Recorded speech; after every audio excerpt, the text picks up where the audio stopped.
Good morning, everyone, and welcome to AGU's 10 a.m. press conference titled The First Sample Depot on Mars and the Next Science Campaign for NASA's Perseverance Rover. We have 4 speakers joining us online today.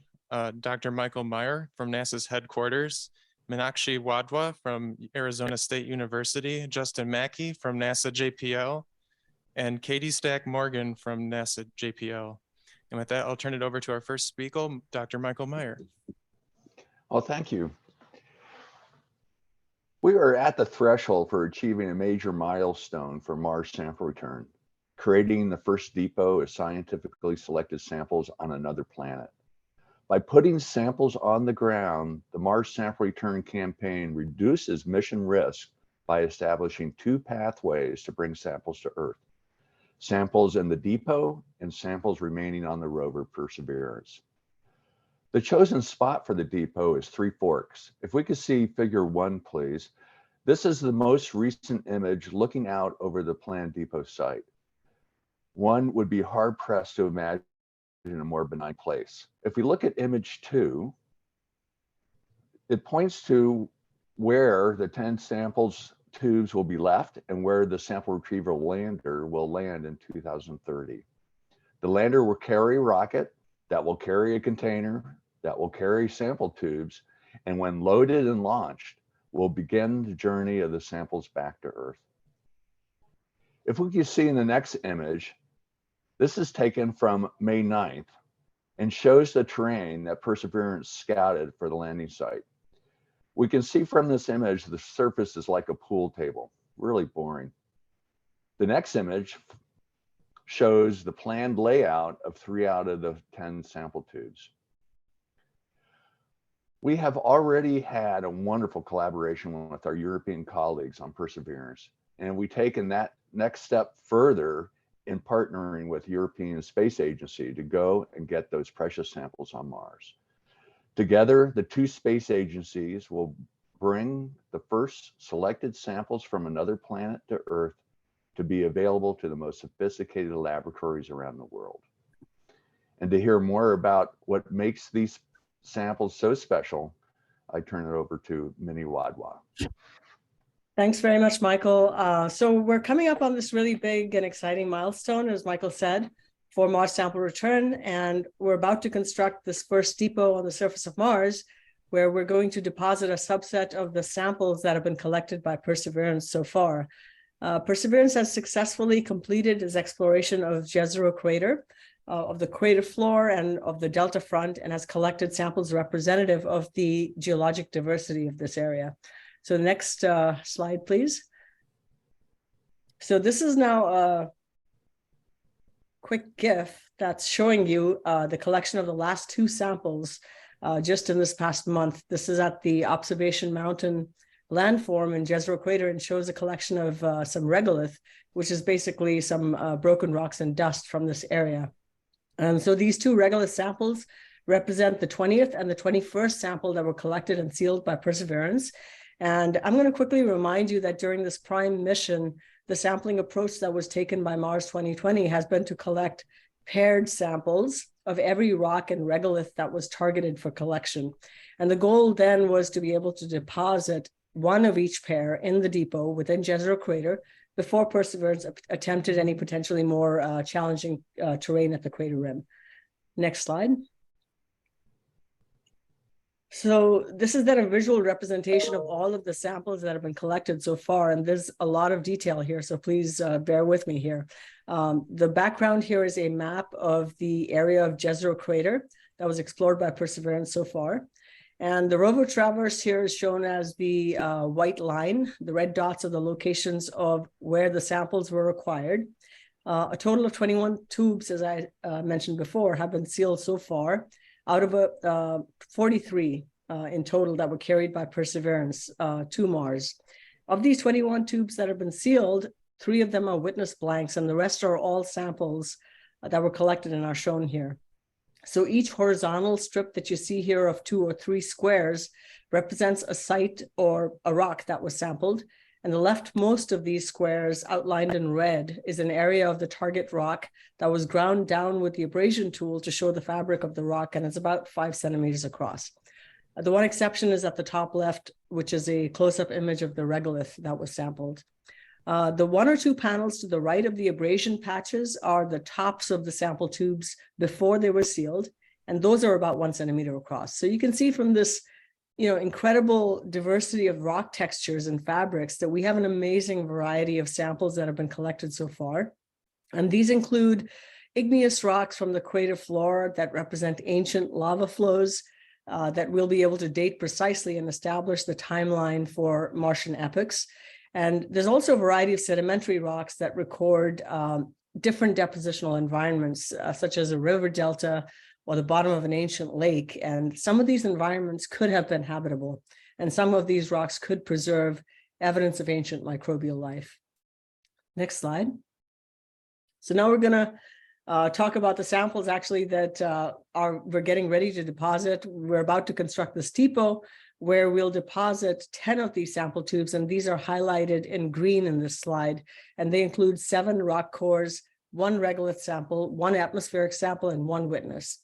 And we went through the process of soliciting science community input recently, and the community has deemed 10 of these samples scientifically return worthy and has endorsed this depot construction plan. In the current MSR architecture, Perseverance is actually the prime pathway for delivery of sample tubes to be returned to Earth. After depositing these 10 samples, Perseverance will carry with it the second of the pair of each rock and regolith that it's collected so far. And there are 22 more tubes that are still, remaining to be sealed on Perseverance. And so after creating this depot, Perseverance will continue its exploration of the Jezero crater rim and beyond, and will continue to improve the cache, the rover cache that it has on board. It'll be bigger and better as time goes on. The hope, of course, is that Perseverance will deliver up to 30 sample tubes from this onboard cache to the sample retrieval lander, and these would ultimately be returned to Earth. So this depot that we're getting ready to construct will serve as a backup cache. And this is a tremendous milestone, of course, because it guarantees that a scientifically high-value sample collection will be available for Earth return in case Perseverance is unable to deliver for any reason. So it builds robustness into our Mars sample return plans. So now let's watch a movie that illustrates our current plans for Mars sample return. So here's the first frame, I think, is a sample retrieval lander making its way to Mars. And Perseverance, meanwhile, will continue to improve its sample cache by collecting samples for many years to come. And here we see Perseverance watching the sample retrieval lander land safely close by. That'll be around 2029 or so, and Perseverance will then approach the sample retrieval lander. The sample tubes will be transferred from Perseverance into the sample canister on SRL with a sample transfer arm. The canister will be on a Mars ascent vehicle that'll be launched from the SRL using a vector system. And here we're watching the MAV. It's going to be launched with the vector system, and this is going to be the first ever launch from another planet, so super exciting. And then in Mars orbit, the canister will be released and will be captured with the capture, containment, and return system that's on board the Earth return orbiter. This canister will then be transferred into the Earth entry system in ERO. And then ERO will head back to Earth, and the Earth entry system will eventually be released and targeted towards Earth, where it will land in about 2023. All right, so next up, I believe Justin. Yeah, I think I'm next, Minnie. Oh, so I'll sorry. take it from I'll take it from here. Yeah, so over the next 1 to 2 months, the Mars 2020 Science and Engineering team will carry out a highly choreographed and strategically coordinated deployment plan to construct this sample depot. So we can call up the first figure. What you'll see here is the plan for constructing this sample depot. The rover will drop the 10 tubes at these 10 different sites, numbered here and shown here by the light red circles, that have been carefully selected to enable possible pickup by the sample recovery helicopters if we need to use this as a backup cache. These 10 sites are the most benign terrain, and you saw this in Michael's slide, on the surface of Mars, and have been imaged and scrutinized very carefully to ensure safe drop-off and possible pickup. As we speak, the Mars 2020 rover team is preparing to plan a short drive that will take the rover to the location of this first drop site. And by early next week, we hope to have our very first sample tube dropped on the surface of Mars. After that tube is dropped, the rover will use the Watson camera on the rover's turret to image that tube on the surface of Mars to confirm that we have successfully and as planned dropped a sample tube. Then once we guarantee and ensure that that tube has been safely dropped off, the rover will then drive itself to the location of the next site, as you can see here along this blue path, and will carry on this way for the next 1 to 2 months. So the depot creation that we're planning comes at the culmination of a very scientifically successful and fruitful campaign at the front of the Jezero Delta. So for the past 8 months, since about April of 2022, we've been exploring the rocks of the lower delta at outcrops like we'll see in this next image called Hogwallow Flats. And here we've discovered fine-grained and coarse-grained sedimentary rocks. And if we can zoom into this in the next slide, we believe that these sediments were deposited by a series of underwater sediment gravity flows in a distal deltaic setting. And I'm not seeing the zoom, but if we can zoom in here, we'll see some of those rocks. There we go. That show the nature of these layers. They're planar laminations, and this is very typical for what we expect in these sediment gravity flows underwater, very typical of the kind of settings that you get at the front of a delta. These rocks are astrobiologically compelling, diverse in their composition, and have the potential to help us constrain the timing and habitability of the Jezero Lake. Justin will talk more about the rock in the upper right there, but this is an example of some of those diverse coarse and fine-grained sedimentary rocks. These rocks also show signs of multiple episodes of interaction with water after their deposition that both extends the duration of habitable environments that may be preserved within these rocks and helps record a longer history and evolution of water on Mars. So once this depot is complete, we'll set our sights on the delta top. So if we can bring up the next slide, we'll see that the delta top is this top surface, if we go back one, that forms the upper expanse of the Jezero Delta. And so the rover's past traverse is shown here in white. And what we see here in the black traverse is the planned notional traverse over the delta top. The black dots you see here are some notional waypoints or places we may stop to explore and sample in more depth. And what we may see at some of these sites, so in the lower right, that black dot there is on an outcrop that we believe is carbonate cemented sandstone deposited by river deposits in the upper part of the delta that may have fed the distal delta deposits that we've been exploring for the past 8 months. We're also interested in understanding the transition between the delta itself and the margin units, and we'll have a chance to explore that in that upper left dot there.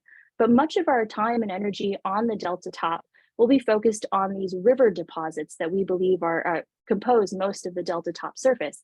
And that middle dot there you see is an example of where we might do that. But we have a taste and have had a preview of the kind of rocks that we expect to find on the delta top. So if we can zoom to the next, or go to the next slide, what we'll see here is a view of the delta front. And this was taken many months ago when we were approaching the Jezero Delta. And the rocks that we've been exploring thus far, you can see in the lower left part of this image, and that's the delta front.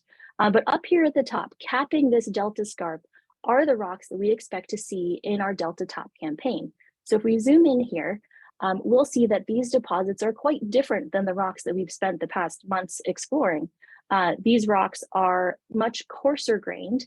And when we zoom in here, we'll see that these rocks are composed of rounded cobbles and boulders that we believe were transported by really high energy floods that may represent amongst the youngest water activity here in the crater.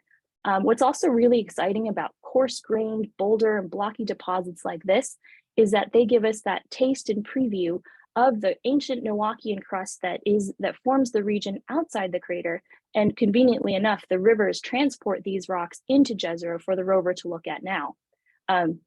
We also again believe that the episode that deposited these coarse boulder deposits may be amongst the youngest that we'll have the chance to study.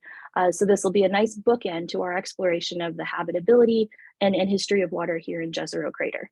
So we'll likely spend about a year exploring these deposits, and then are excited to look beyond and above, beyond the crater, but are excited to carry out this campaign once we complete our depot construction. So with that, I'll turn it to Justin Maki, who will tell us a little bit more about the images and instrument ways that we study rocks in Jezero. Okay, thank you, Katie. I'm Justin Maki. I'm the Mars 2020 imaging scientist and Mastcam-Z deputy principal investigator, and I'm going to give a quick overview of how we use the Perseverance rover's imaging systems to conduct science and rover operations, which also includes sample acquisition and the depot construction activities that were discussed earlier. So my first slide shows the flight rover at JPL before it was shipped to Kennedy in Florida and subsequently launched to Mars in July of 2020. Some of the cameras can be seen in this photo, including the HAZ cams, which are down near the bottom. They're body mounted to the rover. And some of the cameras are mounted on a mast, and you can see some of the cameras up there. It's a pan tilt mast where we can point these cameras to particular areas of interest. And on the right side of the slide, I've listed the images that we've downlinked from the rover since last week. It's over 150,000 images, and the science and operations team use these images to do our exploration and conduct these sampling operations that we're talking about. So the next slide shows sort of a typical example of when the rover drives across the terrain and we come up to an area of interest. We take what we call post-drive imaging. And this image here comes from the front HAZ cam that I showed in the previous slide. This is a full resolution HAZ cam view, and it shows Betty's Rock, which is that rock that Katie pointed out earlier. This is what some of the team members call a dog's eye view. It's acquired roughly a half a meter off the surface, and you can already see these layers in this coarse-grained layered rock. The layers are centimeter scale, and they're even visible in these HAZ cam images, which is one of our lower resolution cameras, actually. The next slide shows the same rock at the same location as viewed from the NavCam camera. Now, this is the camera that's up on the mast. So in this particular case, we're getting the vantage point of a geologist, probably a taller geologist. It's a 2-meter view from above the surface. But as we drive into these regions, we take this set of data from the NavCam and HAZ cams, and they're all acquired in stereo. And from these stereo images, we can reconstruct the 3-dimensional environment and create targets on these rocks and features. And so the next slide shows what we do with that is that we can then point higher resolution cameras. In this particular case, this is a Mastcam-Z mosaic, and you can see it's comprised of dozens of images from the Mastcam-Z. And the next slide shows, as we zoom in on this rock, you can see that the detail that we can get from this particular imager, the Mastcam-Z, is on the order of 100 to 200 microns per pixel. And it's just, you can see some of the exquisite detail here.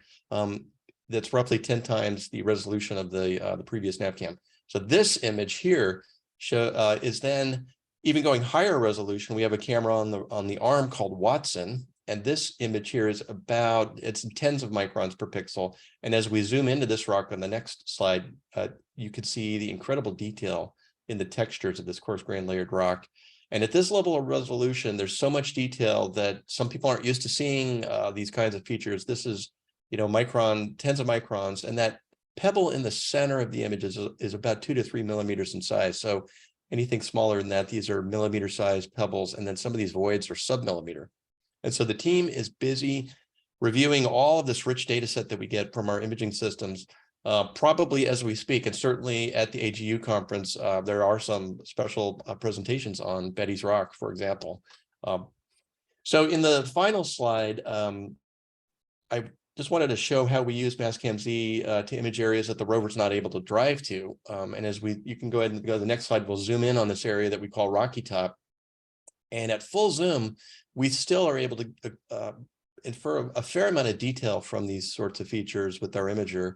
As I said, we won't be driving to this particular location, but you can see these meter scale layered details. And then the final crop on the next slide just shows the kinds of things that we can see. And you can learn a lot about a rock just from the photogeology from these kinds of images. So I showed this image because this is kind of an area that we're going to be, the next location will be beyond here as we go into the delta and look at some of the sediments as Katie referred to. And I think it's just sort of a nice view of things to come. And we're really excited about using our imaging systems to continue to explore the delta and this very exciting mission. So that's it.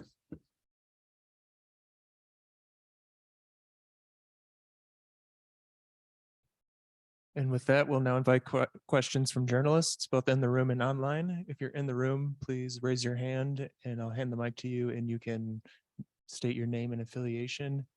And if you're online, you can leave your message in the Q&A box, and please give your name and affiliation and whether you would like us to read your question or if you'd like to state it to the panelists yourself. And with that, I'll start in the room.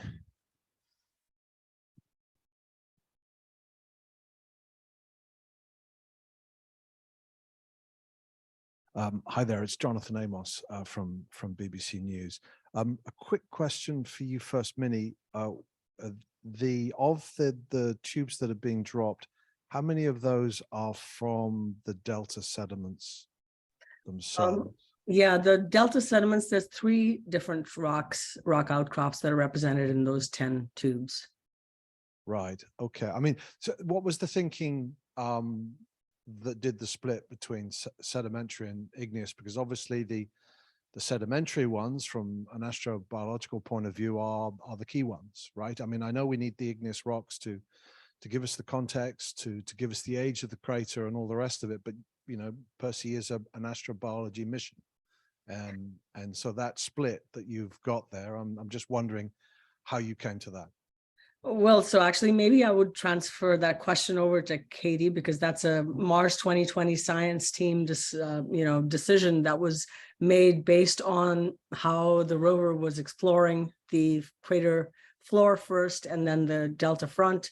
And so, yeah, it was basically a decision that was made by the science team based on, the exploration area that Perseverance was in. And so maybe, Katie, did you want to comment on that at all? Yeah, sure. From a Mars 2020 science team perspective, we think about the sample cache in our 43 tubes in a very holistic sense. And so we have thought about what number of tubes and what types of rocks we want to sample at each part of the different phases of the exploration mission. And so for the delta front area specifically, we determined that about 3 samples and 3 sample pairs was the right number to capture both coarse and fine-grained sedimentary facies in the delta front. And we want to make sure to reserve tubes for our exploration on the delta top, the delta margin, crater rim, and beyond. And so about 3 sample pairs was always the number that we had in mind here. And then after collecting those samples and having a successful acquisition of the kinds of rocks that we expected to find at the delta front, we then took a look at that collection, both those 3 samples and what we had collected on the crater floor, and said, all right, this is a really good depot. Okay, and then just one sort of, hopefully we'll get all 40 or 30 or whatever it is. So these are all academic questions with a bit of luck. But the other thing is the accuracy of landing if you do have to go to this location. Now, when Percy came down, it had a look at the ground underneath it and decided to move away slightly from the delta because it was coming down on top of a dune field. So, I mean, I'm wondering how close you can get to this location. I mean, obviously technology improves. The engineers believe that they can do better. How close do you think the Mars ascent vehicle will be able to get to this location? Well, it doesn't want to land on top of it, clearly. Yep. So what is the thinking now of where you can put down in that area? How close to it? Can I answer that really quickly? Yeah. Yeah, so the sample retrieval lander, which is going to be landing, yes, it is going to have better pinpoint landing capability. And the goal is to actually land it around 200 meters away from the depot. And hopefully that's going to be happening. And that way Perseverance can then approach the SRL to deliver the samples directly. If I could add a little bit to that, the way Perseverance was designed, or the Mars 2020 mission was designed, it was designed to vector in one direction once it makes a decision of where the safest place to go is. And it chose to go to the right instead of the left. And that's why it landed on where it did in Jezero crater. The sample retrieval lander will have more fuel and actually guide where it's actually going to land. And the reason why they're confident doing that is because all the technology needed for recognizing the terrain, et cetera, was proven out with Perseverance. Any online questions? Yes, we have first question online for Minnie. Megan Bartels at space.com asks, now that you're about halfway through the sample tubes Perseverance brought, are the conversations about which rocks to sample changing at all? Is there a point at which you'll save empty tubes in case you find something extra special just before the sample return lander arrives?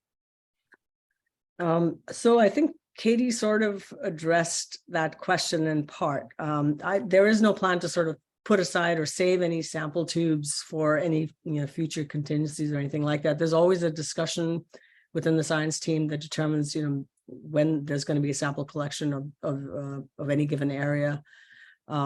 And so, yeah, I don't believe that there's any sort of putting away of any empty tubes and saying, well, we're not going to sample with these and save them for any exceptional circumstance.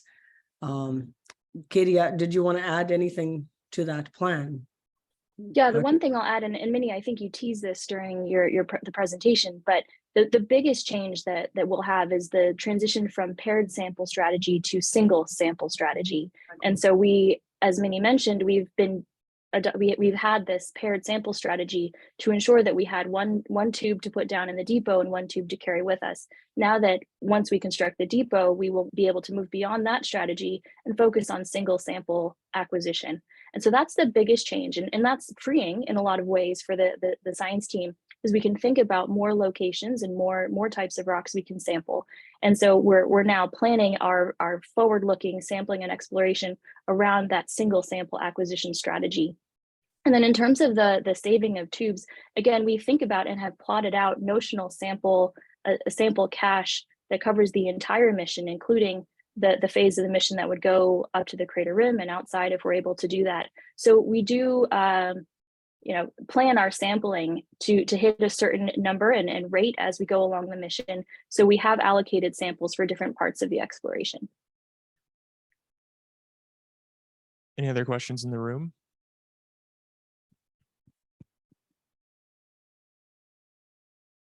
Yes, Jonathan again. Katie, what's the 10 tube spots? What's the length of that? I mean, how far is tube 1 from tube 10 in that drop location? Yes, and I also see there's a question online, so maybe I'll just try to address those both. So the question that I see online was from Alex Witzy at Nature, asking about the scale of that map and how far each of the cores are. So that map was to scale, and so it had a little image of the rover, and the rover is about 3 meters in length. And so the closest distance between tubes is about 6 meters, with the furthest distance being about 15 meters. So Justin, you may know the actual total length of that, but each of those red circles I showed with the dots in the middle, which represent where the tubes will go down, are between 6 and about 15 meters away. Yep, that's a great description. That's exactly right. And then the other question that I had follows on from a meeting that we had at the beginning of the week with Harvard Grip and Teddy Santos about the helicopters. Of course, if everything goes well, the lander's going to go to Perseverance, I presume outside the crater, and those helicopters won't have a primary job anymore. So I'm just wondering, because they didn't really answer this question for us, whether you have an idea of how to use them science-wise. Is there something that you could do with those helicopters? I'll let Minnie take that one. Well, I mean, I think the helicopters hopefully will be able to record some of the operations, because and again, this is still in the Mars sample return program just progressed to phase B just this past fall. So things are still being developed at this point. But yes, I mean, I think the helicopters are a backup, and nominally, I think, they would have camera systems on them that will be able to record some of the operations. Any other online questions? We have a couple more. First, from Jeff Faust at Space News. Can you discuss in more detail how you selected this particular layout for the depot? Why not place all the tubes in one spot? I could probably take that one. I was involved in some of this. So I was involved in the imaging of the area to determine where we're able to place the tubes. And turns out there are a lot of different requirements on how far apart the tubes can be to allow the retrieval. So you don't want to cluster them too closely together, because then if at the time, even it was discussed about providing enough margin so that a vehicle, in this case, a helicopter, could land and then retrieve this tube, and it needs space to do that. And so you put all the tubes in the same location, it gets complicated, because in order to grab one tube, you have these other tubes in the way. So it's essentially, they just need enough space to retrieve them. And so the numbers that were given were derived based on the engineering studies. And so then we went and mapped the area and identified these regions as places where we could place the tubes and meet all of the requirements. And so that's why they're spaced apart. Should we do one more online question? And one more question for Katie from Alex Witzy. Can you talk about how the rover will climb up to the top of the delta? How sharp are the slopes, and how difficult will that climb be or not? Yes, that's a great question. And there are certainly parts of the delta front that we would not want to ascend or wouldn't be able to ascend with the rover. But fortunately, there are these on-ramps that are much more benign terrain, lower slope. I don't have the exact slope in mind right now, but I think it's on the order of less than 5 degrees, generally speaking. And so that's the kind of terrain that the rover has no trouble with at all. And actually the slopes themselves are pretty benign in terms of rocks or outcrop. So what we're able to do is actually go on this pretty smooth on-ramp up to the delta top while we have the rocky cliffs on either side. So it makes for great viewing along the way, but pretty benign driving up. So we're actually not too concerned, and even thinking that we may be able to use the rover's auto nav drive capabilities while we're doing that drive. So being able to make it up there pretty quickly as well. So not much of a concern, especially thanks to where we're going up on the delta. Any further questions in the room? Sorry, Jonathan, again, just to be clear on timelines, which day next week do you think, are you aiming to do the first drop? Yeah, so today we've been working our way through an area with some of these aeolian mega ripples. And so that can complicate the drives a little bit. But my latest understanding is that in today's plan, so that the plan that the rover team will build today, they'll be able to plan the final precision approach to that first depot site, which would allow us to drop the first sample as early as Monday. If we're able to hold that timeline, those images that confirm the drop of the sample tube on the surface of Mars will come down sometime later in the day on Tuesday. So we expect that if we're able to hold that, we'll find out sometime midday afternoon on Tuesday that we have successfully dropped a sample tube. Are there any other online questions? A follow-up from Alex Witzy at Nature. How long will the whole drop process take? 1 to 2 months, was that right? And why so long? Yeah, so that was a very generously margined estimate there. Actually, if all goes well, and we have holiday plans to contend with as well, so that it can slow us down a little bit. But right now, the unmargined end of sample depot construction is actually around January 19th, 20th. Now, again, that's unmargined. We do build in margin there, so there's about another 2 weeks worth of margin that we put in there. So that's the 1 month estimate there, the 1 to 1.5 month estimate. But if you base on previous experience, things always often take a little bit longer than we expect. So that's why we put that 2 months in there. So that's our full expectation. So if things go really well, we may be looking at closer to 1 month. But if we need that margin, then we're probably looking a little closer to 2. But keep in mind, we have 10 tubes to drop off, and we also have a bump in between each of those sites, and we have to wait 1 sol for the images to come down. So it's about 3 sols per each tube drop off. So that right there gets you to about a month. So that's why it takes that amount of time. Again, I think from we have Alex. one more online question. Sorry about that. One follow-up more from Alex. When do you start up the Delta? Yeah, so we'll begin our ascent of the Delta as soon as depot construction is complete. So we're right now aiming for beginning of February. We'll be reascending a part of the Delta that we've already traversed, and we saw some of that in Justin's images. So we may have a stop or two along the way if the science team deems it worthy to go back and revisit some rocks. But then it's right on up to the Delta top. Any other questions in the room or online? Okay, with that, I think we'll conclude our press conference. Thanks so much to everyone attending and the panelists for speaking today.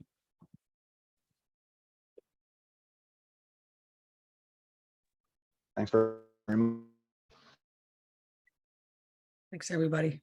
Thanks, everybody. So we just hang up now.